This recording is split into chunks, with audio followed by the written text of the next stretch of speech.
now listening to the MOTO-MOTO Live Show, hosted by my dad, Jack Brassfield.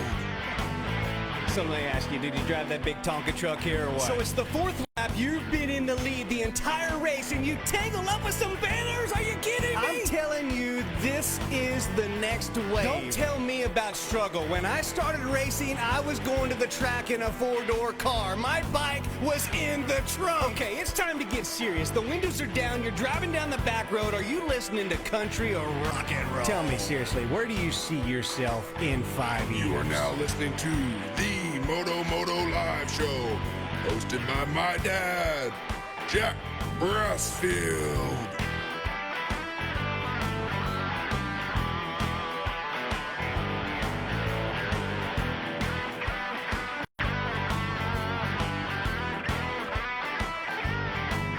Okay, it's the last lap. Your teammate is right in front of you, and it's the last corner. What's your next move? Supercross, motocross, arena cross, I don't care. These guys are the gnarliest men on the planet. And let's not forget about the women in this sport. Kawasaki, Suzuki, Yamaha, Honda, KTM, Gas, Husky. What's next, guys? Bull Taco? Last week, you made it to the podium. Who helped you get there? Now, let's talk about the lappers. Now, I don't know about you. I've got a different view on this. If I'm in 8th place, and I get the blue flag, I'm like, are you kidding me? I'm racing for 8th place. You are now listening to the MOTO-MOTO Live Show, hosted by my dad, Jack Brassfield.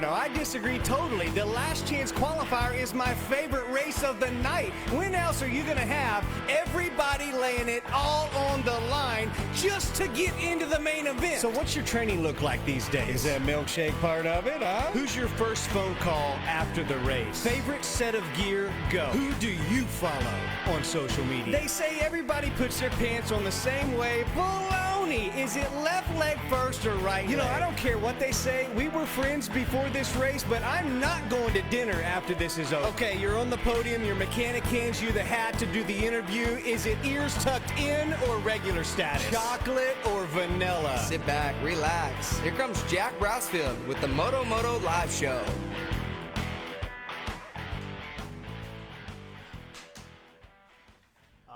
Awesome. We are live. It's 8 o'clock, and we are live at the Outsiders House Museum in downtown Tulsa, Oklahoma. Thank you for joining us tonight. We have a full house in the live audience here. If you're listening via Facebook Live, Apple, Spotify, sit back, relax. You're in for a great show. And I've got a great guest here tonight with lots of stories. I'm going to go over the sponsor. I'm going to go over the sponsors first. Tonight's show is sponsored by Roost MX. RoostMX.net. Roost has everything you need to look great at the racetrack. Bike graphics, trailer decals, backpacks, pit shirts, hats, sticker kits. We use Roost MX and our motocross team. If you're looking for something to make you look good at the races, grab that shirt, Danny. Let them see how we're doing it. This is how you look good at the racetrack. This is Roost MX. Give them a call and use code MOTO-MOTO for 10% off bike graphics. The tonight's show is also sponsored by Beehive Blends. In 2019, Beehive Blends took home the first place trophy in the Blue Ribbon People's Choice Awards for the best topical pain reliever. The first ever with a CBD-derived topical. It works. Try it. I gave Danny some today, and he's loving it. I use it. For Beehive Blends, use code MOTOMOTOLIVE2021 for the 30% discount. 30%. I couldn't believe he was doing that. But thank you, Chris Miles, for doing that. Guys, welcome to episode 8. Put your hands together for tonight's guest and my new friend, Danny O'Connor. You're welcome, guys. I appreciate you guys coming out. Some know Danny as Danny Boy. From the hip-hop group House of Pain. Everybody knows the song, Jump Around, Jump Around. I know he's so tired of hearing that. I'm like, I'll meet people. I'm like, yeah, you know the song, Jump Around. They're like, I know, I got it. But so everybody knows Danny O'Connor in some way, shape, or form, but it's usually the song that gets you right into it. So that being said, let's jump right into it. And we're going to kick this thing off because I know you already, after just a few short weeks, that I may not get a word in, guys. This guy can tell stories. And so I want to jump right in so we can get this. I'll do my best. Yeah, no doubt. All right. So, okay, let's get right into it. So you're born in 1968 in the mean streets of New York. You're an Irish kid. You're a tough kid. I think you got to be tough to be a white Irish boy in New York. Well, there's a lot of tough white Irish guys in New York, but I was born in New York and raised in Southern California. So when I was 6 years old, we moved to Los Angeles. Coming from New York, a lot of Los Angeles kids were scared of New York kids at that time. You know, we were just tougher, meaner, and you know, a little bit more aggravated. And but you know, moving to LA, there was a complete culture shock going on. It was not, you know, pre-internet, pre-cell phones. Like I said, like you said, I'm born in 68, so I moved to LA in about 75, 76. Okay. My mother promised me when we moved to Los Angeles, she would buy me a skateboard that I could go to school. That was foreign to me in New York. We did not know at that time, or I did not know what a skateboard was. So my vision was that there was wood that went all the way to the school, and I would be able to roller skate there on my new skateboard.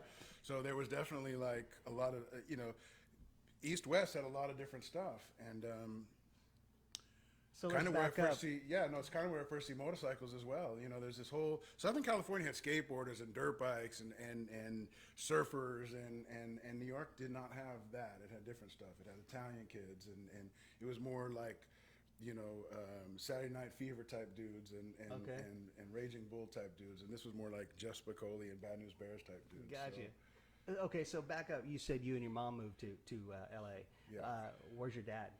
Oh, so my father went to prison when I was 2 months old. So we got evicted. So we lived with my grandparents. So I was about 6 years old. My mother remarried, and then we moved to Southern California. And then unfortunately, he passed away as well. He liked to drink as well, and so he died of cirrhosis at 35. Which, as a former, you know, as a recovered alcoholic myself, I remember getting sober at 35, thinking, man, how young that really is. So that, you know, that's further down the story where the Outsiders is so important to me. But absolutely, you know, New York was an out for us. My mother worked nights at the Chase Manhattan Bank as a key punch operator. I don't know that anybody in this room is old enough to know what that is, but it was, so you know, pre-computers, the way you'd program them was through index cards, and those cards had rectangles punched out of them, and then you would run those through an IBM, and that would be the software. So my uncle moved to Southern California to work in the industry. He was one of the early dudes at IBM, and my mother followed. In the 80s, in the 70s and 80s, there was a Star Wars program that was going on to protect us from the Russians. And so all the programmers worked in that area, and in the San Fernando Valley was the hotbed for that. So there's Teledyne, Rocketdyne, Lytton, where my mother worked, Hughes Aircraft, et cetera, and all they did was program, not all they did, but it was Cold War stuff. And so my mother was a senior systems analyst by the time she was done, and it was a program called Cobalt. It was also the one that had the Y2K bug. So when she was retired, they ended up bringing her back to fix that because nobody spoke that language anymore. Unfortunately, she had a bad picker in men, so she raised a family alone or two kids alone, and again, there was a lot of culture shock going on at that time. And So you had a brother? I have a brother. Yes, I have an older brother that I did not know I had until I was 21. So there's that too. So you moved to L.A. just you and your mom and the stepdad? Me, my mom, and I have a younger sister. Yeah, and Okay. then he passed away. I went to military school for a while. Went to some private schools just to keep me, you know, occupied. And then, so my mother used to send me back every summer to New York City and to New Jersey and to Staten Island on the East Coast. And what that did was created, again, pre-internet, pre-cell phone. I know a lot of people can't imagine that. Yeah. I'm in the last generation of people who grew up not knowing what that was, and then also was the first generation to incorporate that into my life and be able to, you know. So we're the last. Some people in this room understand that. Oh, yeah. We're the last of a generation to know what it's like to not have that, and then to have that. And so at a time when I was young, going back and forth, what I would do is pick up a lot of stuff from the East Coast that I thought everybody knew about, bring it to the West Coast. And then when I would go back every summer, kids were like, yo, where are you from? I'm wearing OP, Lightning Bolt, Vans. Yeah. Rest in peace to Van Doren, the guy who invented those, just passed away this week. For you guys younger, Vans, I'm sure half the people are wearing them in here. That was a complete West Coast shoe. They had independent little brick and mortar stores. They only sold in those stores, and you could go and custom make them, whatever.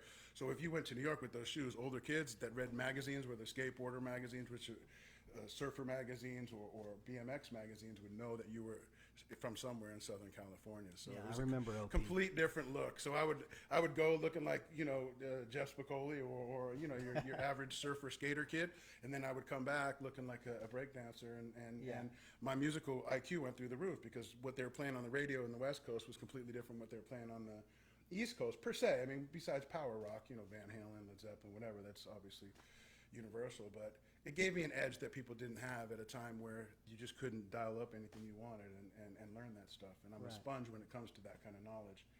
Anything that's music, movie. So what about sports as a young kid? I loved them. My mother hated them, so I never really. I mean, because I know so you. I never. Which being 6'6", I'm sitting down, but a lot of people, the first thing they go, "Damn, you're tall." And I'm like, "No shit," and then they're like, "Do you play basketball?" And the answer is unfortunately no. Why? Had I known, What was her it wasn't hang-up? my thing. Baseball and hockey were my thing. So Okay. yeah. So in basketball, it just wasn't my thing. Yeah, but what was her hang up on sports? She didn't. Some people love them, some people hate them. I get that. Some people like hip hop, some people hate it. Some people like, she didn't like sports whatsoever. So when I'm a kid and I don't have any guidance like that, it's kind of hard to show up at a tryout or a practice and nobody's there to support you. You know what I mean? So I was lost early and I'm confused early, and I was. And up until my adult, and this is, as I'm thinking and I'm processing this, but it was always really hard for me to ask for help, and that almost killed me. And we'll get to why, But even now, I mean, this house gets built because I asked for help. Yeah. That's it. It doesn't get built because I knew nothing about this. So, and looking back as a kid, I would go somewhere, hit a roadblock, get in fear, and then run. Yeah. You know what I mean? Like leave. Yeah, and so nothing, if I didn't have that help or the support that I needed at home, I would just wander off into, and this is how you find another outside family. Yeah. So this movie, we're going to get into The Outsiders and why we're sitting here in the living room later on. I just want to go through his early years. Hey, can I first. ask, has everybody seen The Outsiders or read the book? John, I know you haven't, but you'll get a pass. You read the book, right. Has anybody not seen the movie? I think they've all seen Everybody's seen the movie? You've not seen it? All right, let's turn the TV on. We're going to be back in 2 hours. Yeah, exactly. It's mandatory, John. Sorry, buddy. No. Mandatory reading. Yeah, So yeah, we're definitely going to get into The Outsiders. I mean, that's why we're sitting here tonight in the Outsiders House Museum in Tulsa, Oklahoma. We're going to get to why he's here. Sure. But I do want to go through this. So you got the skateboard. You moved to LA. You're new. You bring in the East Coast. Then when you go back to the East Coast, you're bringing the West Coast. So imagine going to school. Yeah, you go to I'm school. picturing identity. Well, you go to school and you're listening. In LA, we're listening to Oingo Boingo. In New York, they listen to Run DMC. And there was like coming back and forth. People were like, I felt like I was a wizard because I had new technology that people on one coast didn't have, and I would trade it for the latest, And so it was a great upbringing in that way. I would get shipped to New York and then or New Jersey at this point, and we would drive all the way to Springfield, Missouri. My aunt and uncle met in the Army. She was from Springfield on a farm, and the only way to get off the farm back then was to join the Army, and that's what she did. And they had a station wagon, so it was incredible. We'd sit backwards, looking out at the traffic, always some truckers honk, and we would drive from Point Pleasant, New Jersey to Springfield, Missouri, stay on the farm for a week or so, and then come back. And they actually loved antiquing, so I grew up basically on the road in antique stores, so it made it very easy moving forward once I got in a band to travel and not. Some people do not like to travel, and I'll tell you, I know some people we'll talk later about, but literally bands almost broke up because they just couldn't find the traveling part agreeable to their literally big bands, So let's jump right into the band. How did that even? At what age do you decide? Hey, I'm pretty good at this rap stuff. Yeah, so I'll back you up. So growing up back and forth, East Coast, West Coast, whatever, it becomes apparent to me at about 13 or so that everybody didn't get the same slice of bread. I started to realize that I'm like lower middle class, and some of these other cats are like, they're doing a little bit better just by the genetic lottery or the Yeah. you know, by the parent, whatever. The card. And you start to realize like, okay, we're starting to separate things. And at that point, The Outsiders comes out. So I go to see the movie The Outsiders in 1983. Unbeknownst to me, I didn't know what it was. I never read the book. The guy that brought me to the movie, he actually read the book. He was a good-looking, tough kid who actually was like a straight-A student as well. I know it sounds like a unicorn, but it is possible. And shout out to Steve Sokolsky. I see him on Facebook every once in a while, which is crazy.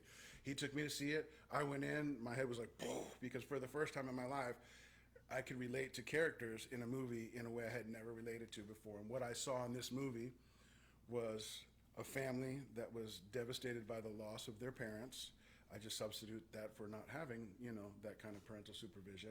And then a bunch of kids in the neighborhood having each other's back in a way that only they could to make it through this thing called life. And I saw that movie, and that was at 13. Again, I was a pretty immature, undereducated kid at 13, but that was really clear to me. It hit me and I thought, if this is the best life gets, denim jackets, smoking cigarettes with Dallas Winston, sneaking in movies, I can live with that because I could feel the camaraderie in that. And for the rest of my life, I mean, I get involved in hip hop because I'm a native New Yorker. My mother had an amazing taste in music, and she had a wonderful record collection, most of it Motown and a lot of disco. And I just want to tell you, in the 70s, if you're a white kid and you're listening to disco, you're getting punched in your face. In LA, you are, because they used to call me Disco Dan. Those are fighting words. Like they say, I'd be like, say it again. And you would get into beef over that because it was not cool to be a kid in the 70s and go against the status quo of like The Rock, Black Sabbath, Led Zeppelin. Yeah. And I love disco, and I grew up in a skating rink as well, which is, it's ironic because we skate here now in Sand Springs and out in Owasso. Yeah. But, and so again, this is why I'm attracted to hip hop because it's a New York thing, and I have an affinity for all things New York at that time, and it has all of the elements that I like. In hip hop, unlike rock, the guys that I knew that were like heavy into rock and were real musicians, they spent 9 hours a day in their room locked up just mastering the pentatonic scales and then their I'm like, that's not me. I just couldn't. It wasn't going to happen. In hip hop, it's a crew. If you're graffiti writing, if you're breakdancing, if you're rapping, it's like you're doing it in a cipher, you're doing it in a circle, you're doing it with people, and that's the family. And that's what I liked about it. I liked all the elements of hip hop, and I'll say this as quick as possible, but in order to have like a movement, it needs 5 different things. It needs a language, it needs a dance form, it needs a music form, art, did I say art, and fashion. I love the fashion of hip hop, but I missed punk by 5 years. I understand punk, I'm a fan of punk, but at that age, hip hop was the new punk, if you will, especially if you're a white kid. And you couldn't just go online and pull that stuff out of the ethernet, and just be like, I'll take those shoes and that belt buckle and that hat. You had to go on a scavenger hunt and build that, and go into sketchy neighborhoods to find this stuff. And then once you get your whole ensemble down, you would try to fly it, go to a nightclub and try to see if you could get some respect with it and see other cats that you might see like, oh, this guy must be, Yeah. And then you find your tribe. And so that was as much of the allure as the music was to me, was being part of something that was bigger than me and finding that surrogate family. Mm-hmm. Unfortunately, that's also how I ended up joining a street gang. That's how I ended up joining later on, a motorcycle club. That's how I ended up doing a lot of stupid shit. But it is that lack of family that I try to replicate. And like we talked earlier, and that's why maybe you brought up sports, but I feel that kids, even if they feel disconnected with a good family, will gravitate to sports and find that kind of they're looking for a group. that thing there. I didn't have that. I think I tried that, but it just didn't. So I would love nothing better to tell you that, you remember Danny, the retired pitcher from the New York Yankees. Oh, you guys, you remember him. But that is not, we're here because I used to rap. Yeah, yeah. and we love it. I mean, I told you he had stories. I'm just gonna let him go because I have questions, but There's I think got to be a motorcycle in here somewhere, guys. No, I'll find it. It's down there. Deep. No, it's not. It's not necessarily about that. We're gonna get to that, but so what comes first? The motorcycle gangs, the 1%, or does the rap? You love band? that 1% thing. I told him a little bit about. So I never talk about any of that stuff. But I was in an outlaw motorcycle club. I had friends in one club, and then that thing didn't. The people I knew are no longer with us. I love it because of this, and I looked up these stats, and I said this in one of my videos. The American Motorcyclists Association, if you didn't see my video, the AMA, the American Motorcyclists Association, had to come out with a statement because there were so many motorcycle riders were getting a bad rap. Okay, they created the AMA group in 1924, but by the 1950s, they're having to explain to the public on radio that, listen, these guys that you're seeing going through your neighborhoods doing wheelies, causing havoc, wreaking havoc, are 1%. Okay, 99% of motorcycle riders are law-abiding citizens. This is a statement that they had to come out with, just so you'll know. Listen, they're not all like this. Okay, well, we're sitting here with one of the 1% guys that they were warning you about. Okay, and this is why he became the rap star. This is why it got to that level. And I think, just when I think I'm pretty badass, I've got tattoos, I ride dirt bikes, I ride street bikes, I do what I want. A guy like this comes along, and you're like, I'm not so bad. You know what I mean? Yeah, I'm not so bad either. No, not like that. And they know that. I'm messing with you. So, but and I'm not I was as doing, badass. I was doing the motorcycle. What you're talking about, 1%. Well, I was in the club while I was doing House of Pain, so it was running concurrent, and it was running towards the end of my career. Again, I'm fear-based, and most recovered or most alcoholics and addicts, and this is there's those two primal fears: fear of not getting what I want in life, and fear that I'm going to lose what little I've already got. And if I'm in those fears constantly, I'm in a bad place.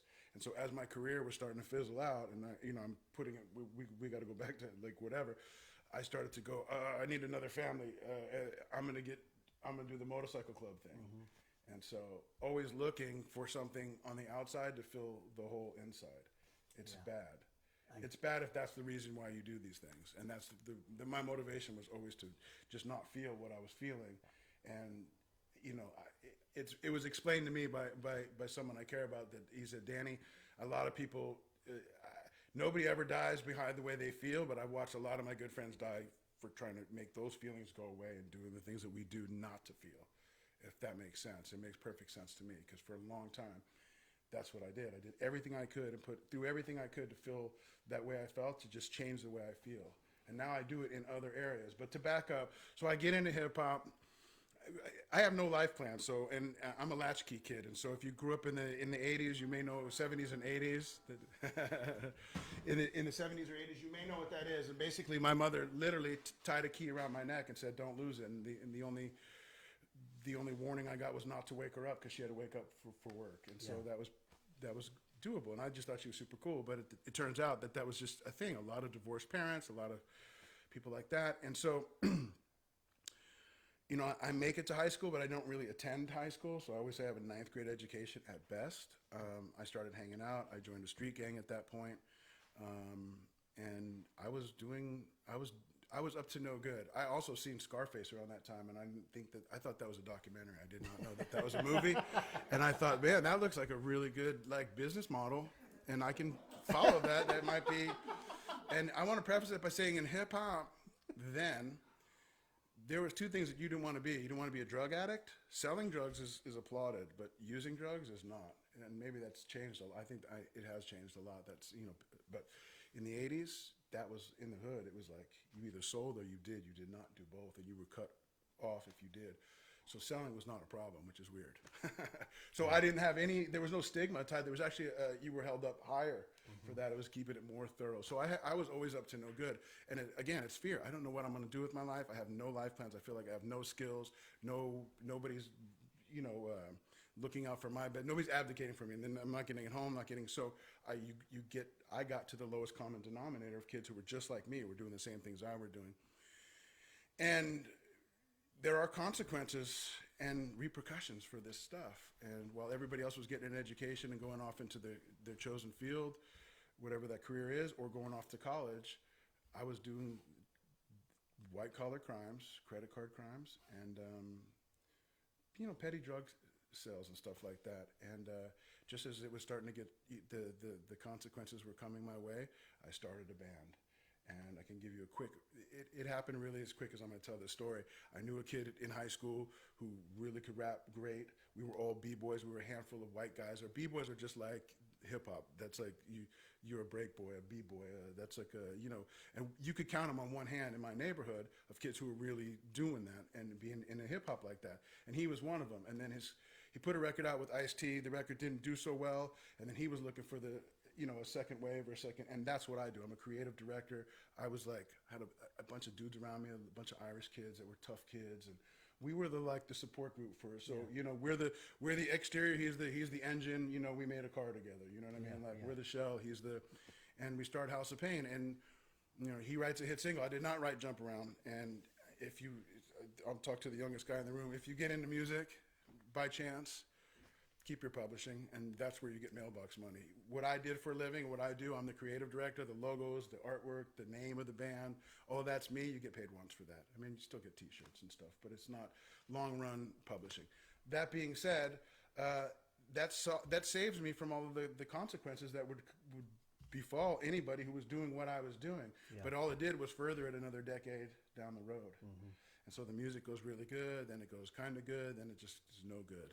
And it's starting to fall apart. And as it falls apart, my DJ joins Limp Bizkit, and they sell a gazillion records and do all kinds of stuff. And the other guy, Everlast, goes on to write another hit song and sells more records, I think, than House of Pain sold at that time, and gets a Grammy.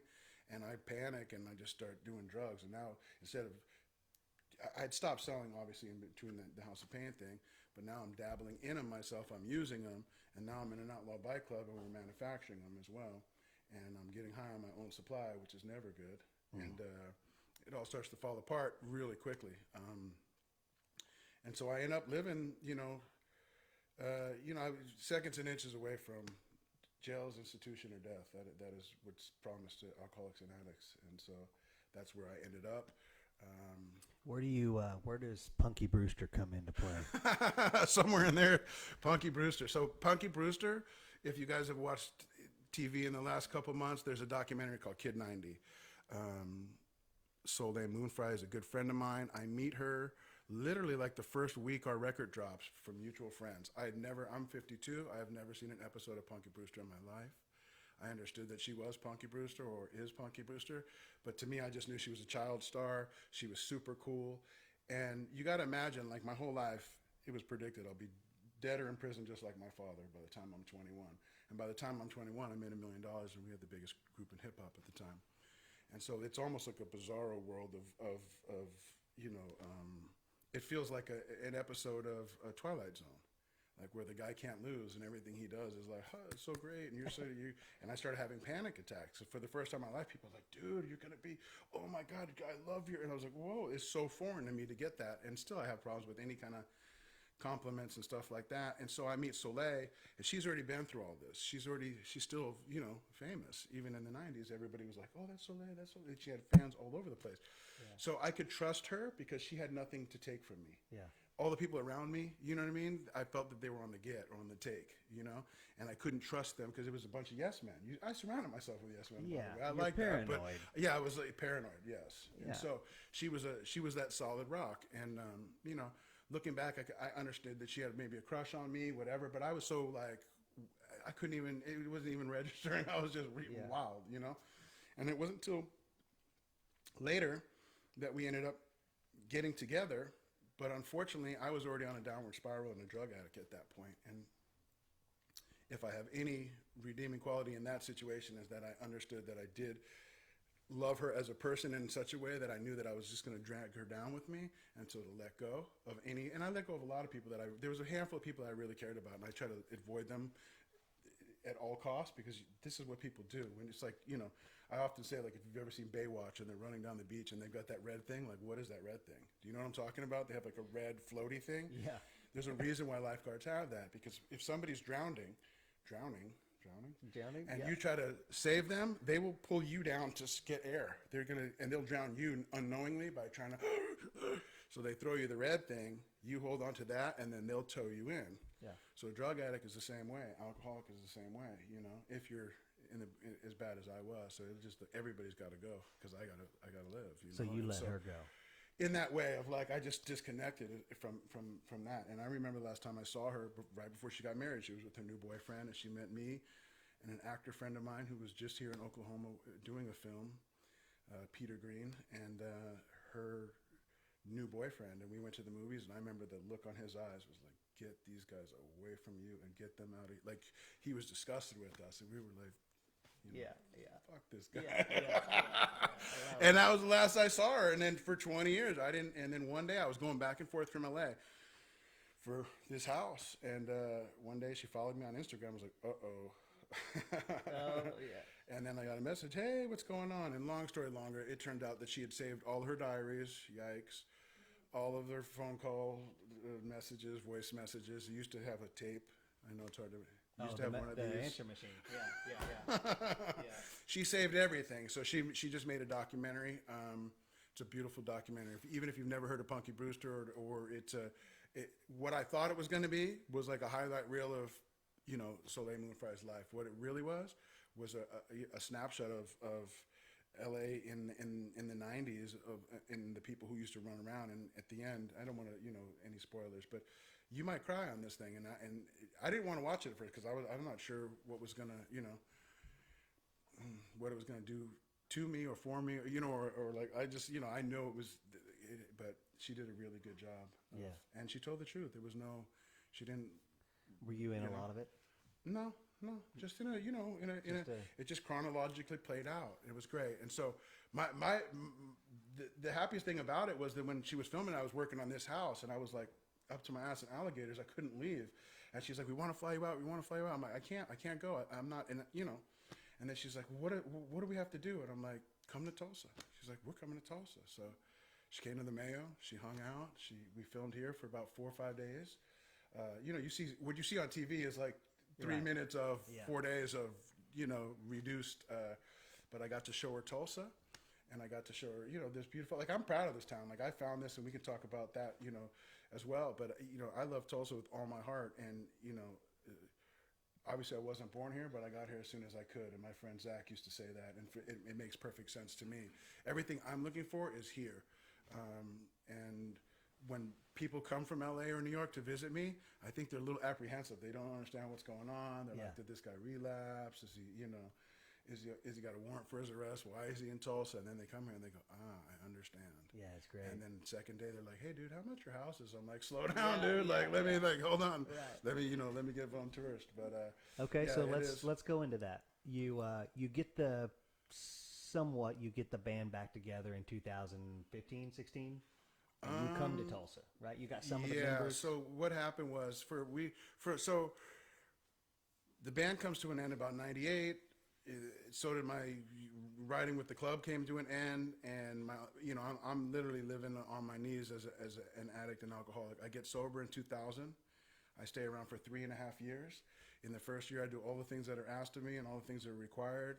I'm participating in my sobriety 100%. Year 1.5, I get another record deal.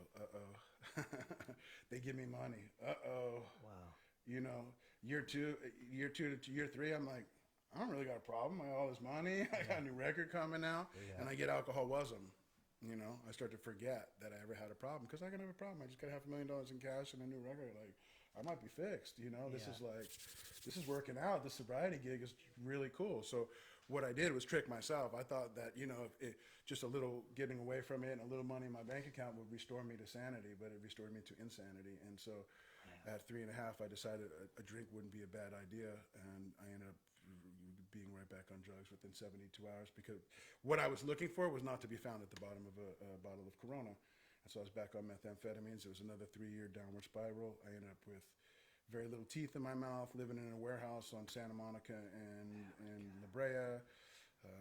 Car was impounded and they auctioned it off. Warrant for my arrest, suspended driver's license, no anything, no money, no everything. I was living in a bag at a.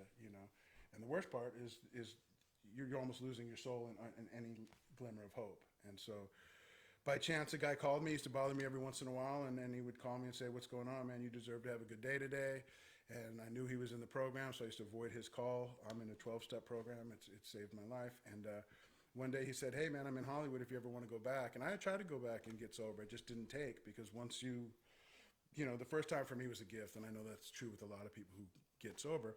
and then if you give the gift away, it's not a guarantee you'll get it again. So for me, it took 3.5 years of a downward spiral before I was willing, and that's what it takes, is willingness. And I don't know what changed. I did that prayer that a lot of people do, is God, please help me. And he answered, and I'd prayed that prayer 100 times before, so it's not like a magic trick. Otherwise, I would use that to my own advantage every time. Whoa, God, please help me, you know, like, or any of those kind of. It would always correct my. So believe me when I tell you that didn't, but at this point it did. And so in this April 15th, I just celebrated 16 years of consecutive sobriety. That's awesome. One day at a time. On that. You know, Awesome. there is hope. There is. Who's back there? I'm just kidding. That's my girl and her friends. Yeah, no. Yeah. So there is hope, and this is what I found here. I found hope here, and you got to understand. For a long time, you know, I didn't know what I was going to do with the rest of my life. I don't have an education. I don't have, and I'm just trying to put this in a smaller. Keep and going. so, even at 10 year sobriety. So at 10 year sobriety, I go to my meeting. They give me a 10-year chip, and they said, "No," and speak about it. And I said, you know, how grateful I am, and I was grateful. And I couldn't believe it. I couldn't imagine that there was ever a way I could get 10 days, 10 hours actually was like asking a lot. Like 10 hours you can't drink or use. What? All right, bro. 10 days was the impossible. 10 months? What? 10 years? But the second thought was, you should be so proud of yourself, Danny. And I was. And my second thought immediately was like, where's your shit? My shit. Like my head is what does me in. Where's your house, your job, your kids, your car? I don't have any of those. I'm looking out the room, and everybody seems to have all their, and my mind starts to play tricks on me. And it's cunning and baffling. It changes from, you know, and I started to go, man, I don't know. Like I didn't know what I was going to do with my life. And at 10 years, for the first time, I felt bad about that, if that makes sense. And I know it sounds weird, even me saying it. And what I really had to do was get really humble and really grateful, because the first time I got sober, I thought if God would just give all that stuff that I lost out there back, the cars, the girls, the money, the fame, I'll be a good boy. I won't drink. I promise. I'm Irish. I promise I won't drink, dude. Just bring it back. And I got some of that back, and it didn't fix me. And then I got ungrateful, and I gave up the gift. So to get it the second time, even at 10 years, I was like, there was that crossroads. Like, dude, really? So you're complaining now that there's not a mahogany desk with Mr. O'Connor on the front? You don't even do it. Like, but my head tells me if I don't have those things, I'm not a success, or I don't have these things. And I had to get right size, and I had to have that like come to like Jesus moment, you know? And so what I start to think is, man, you've done enough looking to get and taking. Not that I'm a taker in that way, but I was always on the, you know, this is also the appeal of hip hop. It's like that mentality that, like, you know, we grinding and getting it and trying to make money. It was all about like the outside stuff. And it was like, dude, you got 10 years. It's time for you to give back. And that's when I started to worry about more how I could be of service. And being of service meant going into jails and institutions. My buddies who were the most happiest dudes that I knew, I was like, why are you guys so happy all the time with this? Like, they're bringing the message into institutions, women's prison in Linwood, and men's county lockup in downtown LA. And they're like, you want to go? And I'm like, no, yeah, sure. And they're like, well, we have to get you approved. I'm like, this is going to be great. I didn't know this. Okay, I didn't know this. Yeah, they had to get me approved. So I thought, well, yeah, I'll sign up, because they're never going to approve me, because I also have another rap record that is not one you can play. Right. So you're going into prisons. Well, I thought they weren't going to let me. Well, they let me. And so, yeah, we were taking the message in there. Wow, and it's like, awesome. you know, and it's... Okay, wait. Yeah. The message of sobriety? Yeah. Or, recovery. okay. Yeah. Not a gospel message. You're going in there to tell them. The great thing about the 12-step program is it's a God of your own understanding. And for me, it's my own understanding. You know, if I take my watch apart, I don't understand how it works. You know, I don't understand how this phone only gets, you call it anywhere on the planet, it only finds that one. It does. I might be close to you and yours doesn't ring. Like, how does that work? I understand somebody understands that. I don't care how it works. Just make sure it works. For me, that's my understanding of God and the universe. I don't have to understand. All I know is that when I'm doing what I'm supposed to do and being of service, and in my that's where I find God. I find it when I connect to you. Like, I don't have a direct line to God, so when I'm talking to you and we're talking this shit, I feel that presence of like, you know, and it comes from my passion of life and nearly losing it. You know, I used to have a lighter in Vietnam during the war. They used to get a lot of lighters inscribed with, you know, messages that were heartfelt. And then they were very collectible in the 80s and 90s, especially in Hollywood. And I bought one once on the back. It said, "You've never really lived until you nearly died." And for me, that I really had to almost be that close to appreciate what I had. And now the gratitude comes from everything, you know, warm shower, a cup of coffee in the morning. I live in a nice little place called the Mayo Hotel. I mean, you can't beat that, you know. Yeah. Got a 440 under the hood. I mean, I'm exceeding all expectations, and I'm in gratitude for all that stuff because, you know, all I have to do is look out my window, and then I can see the bus stop down there, and I can see there too, you know. But for the grace of God, go I. Yeah. And that's where I end up. If I start drinking or using, it won't be long before you'll have to find me at the bus stop because that's where I go. So what does being of service look like for me? I hate to be of service, by the way. I just got to be honest with you. My mind hates it. I don't mind doing it, but my mind is, why do I got to do it? It feels like chores. It feels like what? But what I didn't know what I was going to do. We put another band back together. We go on the road, and this predates what I'm telling you with the 10-year sobriety. When I put another band together, it was all of the members of House of Pain, which happened by a fluke, and a few other members from other bands. We put a super group together in 2003 or 4. Record comes out about 2008 or 9, and we go on tour. It takes me to Tulsa, Oklahoma. When I get here, I realize that I feel at home for the first time in my life. I've been touring around. I've been going around this planet for a long time, and always like, this is great, but cannot wait to get back to Hollywood, you know? Mm-hmm. And for the first time in my life, I felt this calm about me. I don't know if it was the sunsets. I don't know if it was the beautiful skyline. It was a little bit of everything. And it was day 2 that I realized that this place, Tulsa, seems so familiar. Holy shit, I think the Outsiders was filmed here. Yeah. And so I go looking for locations. In 2009, you could only find one site on the internet. It's still up. It's called Tulsa TV Memories. It's very antiquated, very HTML-centric. Yeah. But they did tell me where the drive-in was, which is incredible. If you guys don't know, you guys all know. But anybody at home, we have a drive-in, and it's the same one from the Outsiders. It's the Admiral Twin in L.A. or New York. They don't exist anymore that I know of. There might be one, but... I was able to find the park from the movie, which is 2 blocks from here, and then by finding the park, I was able to find the house. At the time, again, this was early internet. Facebook had just come out. MySpace was still a thing.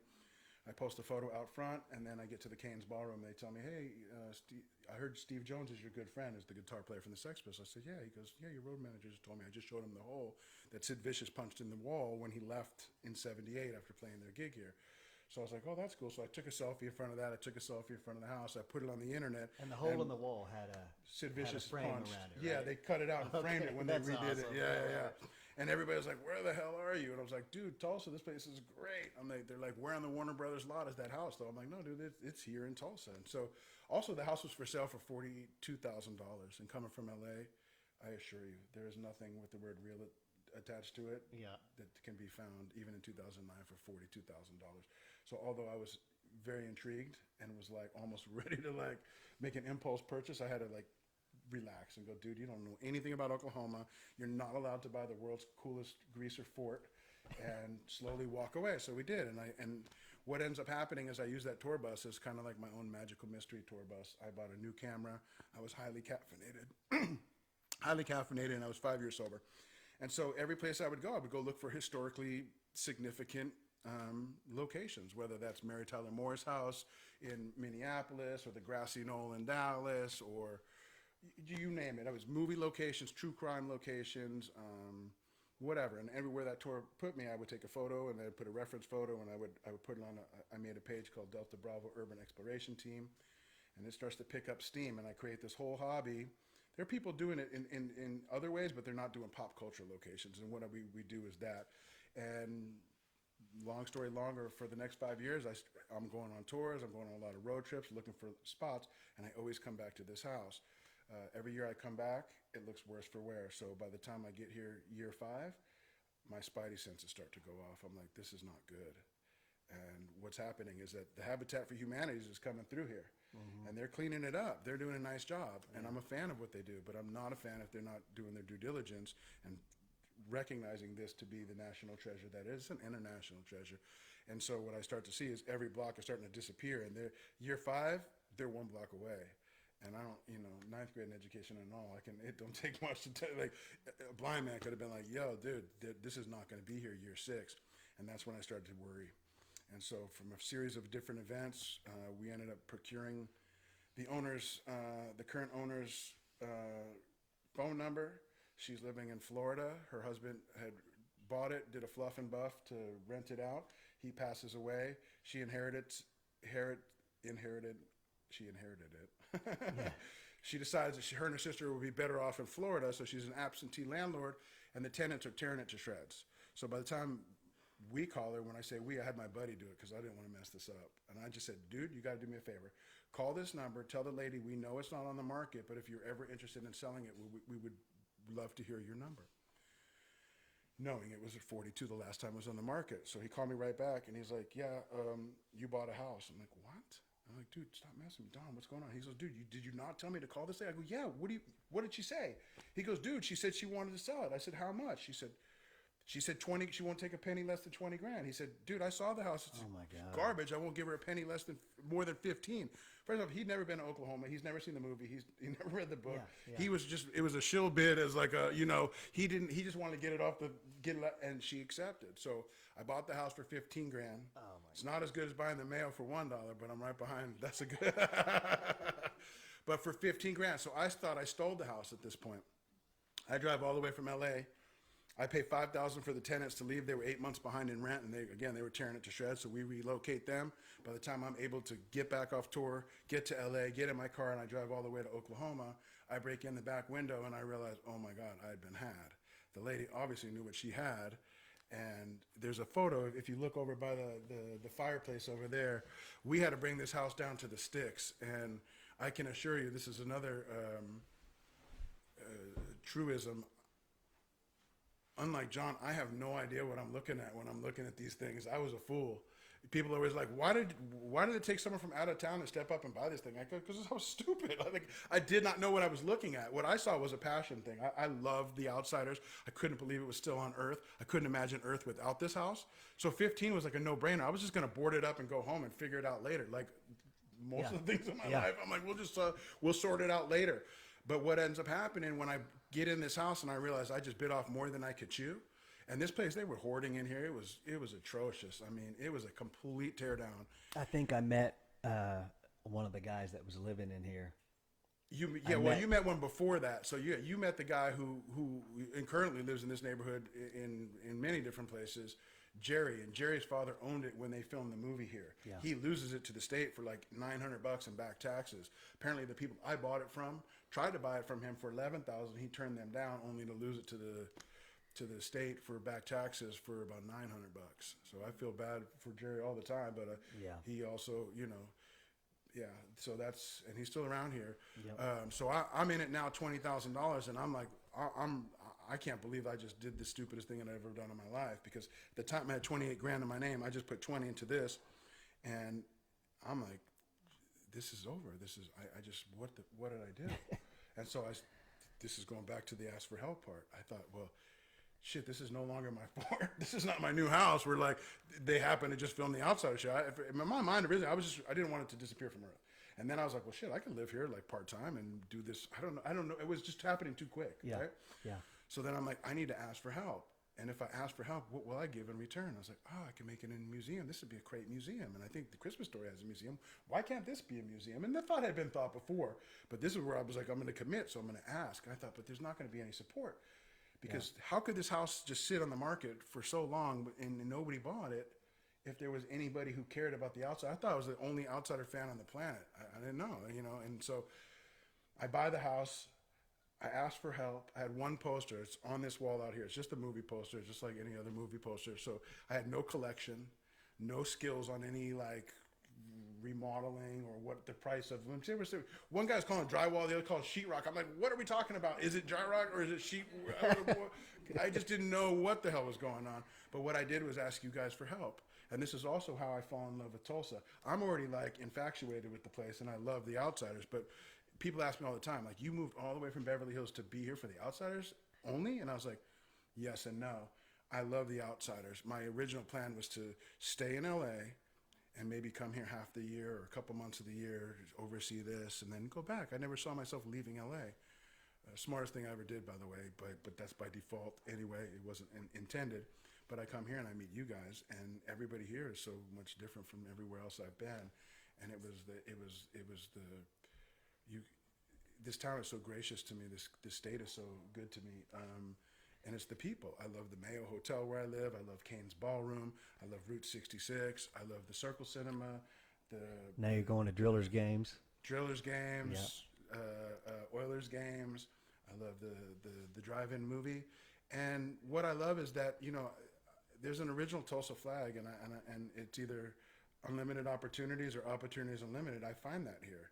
I don't find that in New York anymore. And I don't know how well you guys know LA, but I grew up in the San Fernando Valley, and there's a big Santa Monica mountain that separates you from Hollywood.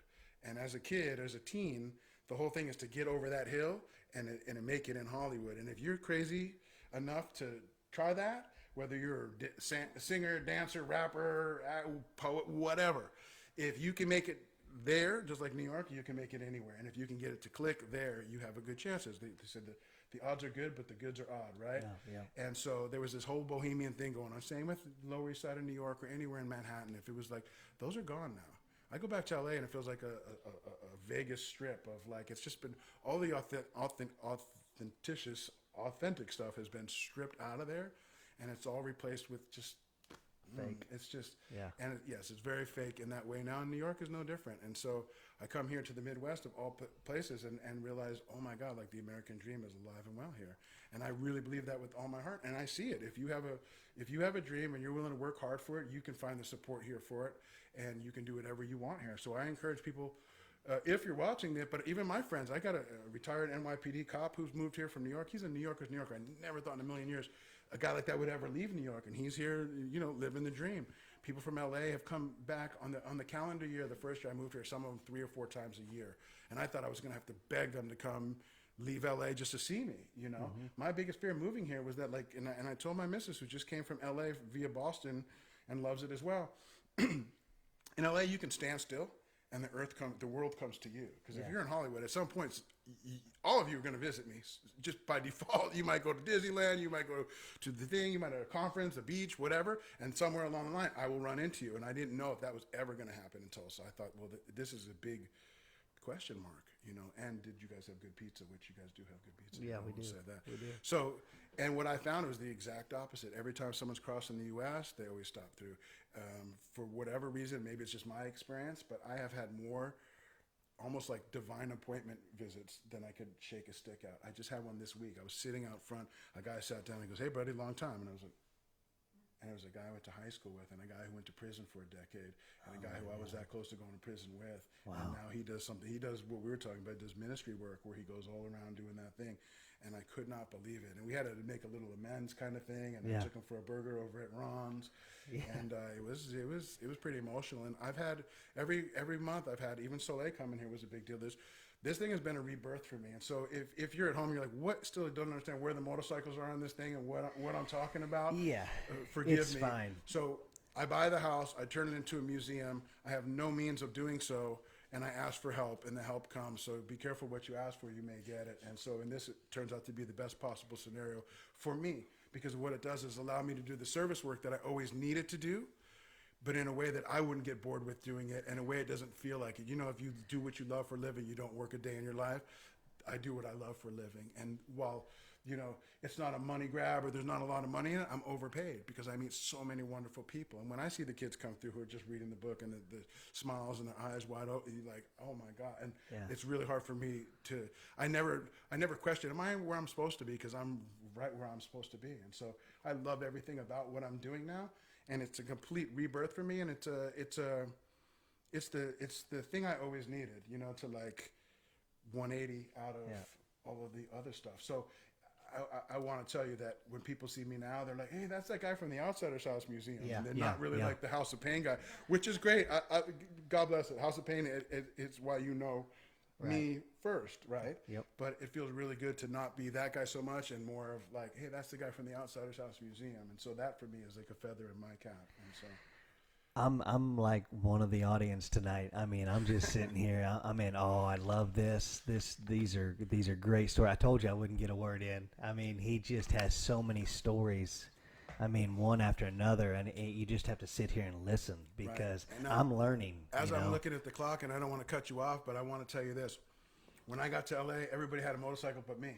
And it was motorcycle and dirt bike culture. And there's a place called Indian Dunes back in the day. And John, you remember, that was like the spot.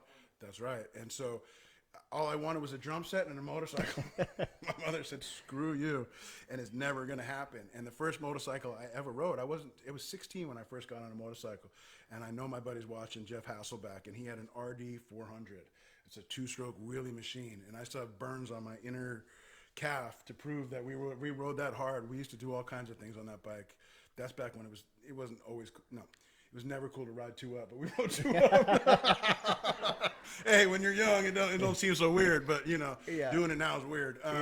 But we had a blast on that bike, and he actually came here with the bike. He bought a California Special, one of those, and he came through. He bought it in Texas and came through. Bought it in Oklahoma. Was going back to Texas, and we had another reunion. But I always wanted that lifestyle. BMX was my thing. Yeah. The dirt bike thing was just too far out of reach. Again, the middle class kids with single moms, it's tough, and it was always that far away. And then by the time I made my own money, we were on street. You know what I mean? Yeah. So coming here, I've been riding my BMW. I hadn't rode a Harley in years. I thought that was over for me. And when my buddy Steve Jones from the Sex Pistols turned 50, he pulled up to a meeting on a Triumph, Bonneville, and it looked so good. And I'm thinking, damn, 50 still riding. That's good. I'm 52 now. I realize how young that is. Yeah. But at 40, I was like, man, he's old and he's still riding. And now I'm old and I'm still. So we started a little club that we used to ride all over and all up to Malibu and up the northern coast and Four Corners, riding around. And we had a blast doing adventure riding, most of it on road. Right. A lot of BMWs and stuff like that. So I still have my bike, which brings us to, I got here and it was explained to me that the greatest roads are in Arkansas for that kind of riding, but that there is some motocross stuff here. Oh yeah, we're gonna get you out to the track. I know, and that's we're what I'm gonna get saying. you out And then there. when I met John Schneider, the owner of the Mayo, when he showed me his collection, I started salivating because now I'm at the little kid age where I'm in the 70s looking at, Bob Hanna and all of those type of old riders. And I was like, oh, this is like the golden era of dirt bikes. So what I'm trying to get at is that I'm a 6'6" alpha male, love to ride, need to get a dirt bike, been looking them up, and I don't know which one, but if your listeners are out there and they're tall and they ride and they can point me in the right direction, because it's the kind of thing that everybody has an answer, but if you're 6'6" and you have an answer, I'm going to like that a lot better than I am if we are tying this into some type of motorcycle, this and that, and you were in that club, and I know you don't want to talk about it, and I'm not going to keep pushing you towards that. Hey, what's up, Joe?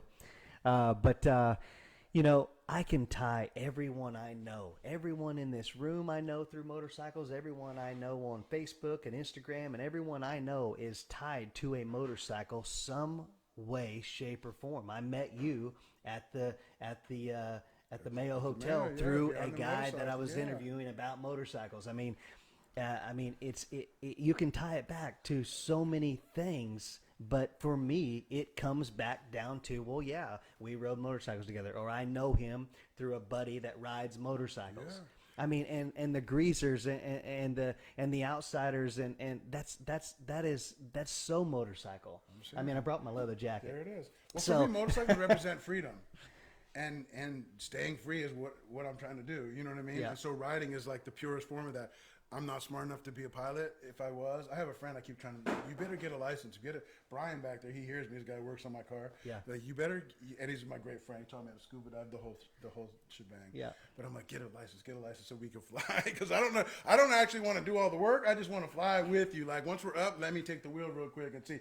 But other than flying or a submarine, the motorcycle is like the purest form of feeling like that freedom for me. And so, yeah. So two more things, and we'll wrap it up. We've got a few minutes.